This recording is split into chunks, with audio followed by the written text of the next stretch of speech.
dhaweynaynaa safiirkeena cusub Ismaan Dubad oo ah safiirka cusub ee Jamhuuriyadda Djibouti u fadhiyi doona wadankeena Soomaaliya.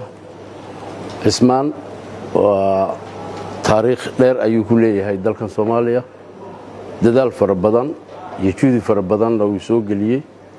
wuxuu ahaa ninkii ugu horeeyay ama taliyay ugu horeeyay ciidanka AMISOM Djibouti hiil walaal keena dalka Soomaaliya iyadoo laga cabsanayo.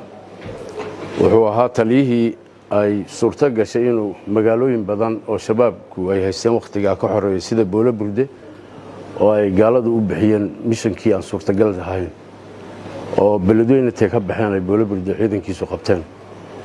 waxaan leenahay Ismaan waxaad timid waa dalkaagii, wadada la taqaano, wadada taqaano ku soo dhawow. dawladda Soomaaliyeed anagu wakiilka ka nahayna waxay diyaar u tahay in la qabato.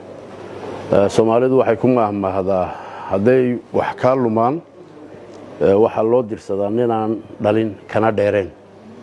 sidaas darteed Soomaaliya iyo dhibaatada haysta inta badan adiga muxuu ahaa madaxweynaha Jamhuuriyadda Djibouti cimrigiisa la raajis Ismaaciil Cumar Geelle wuxuu ku dadaalaa dadka Soomaaliyeed inuu sidoo isku keeni lahaa isagoo dhimanna intuu arko dawlad Soomaaliyeed oo midaysan oo dalka Soomaaliya dawladnimada ku soo noqoto.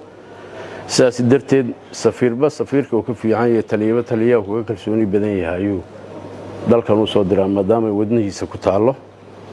marka dawladda Soomaaliyeedna diyaar bay ku tahay waa dalkaagii wadada taqaano soo dhawow baan ku leenahay. Assalaamu calaykum.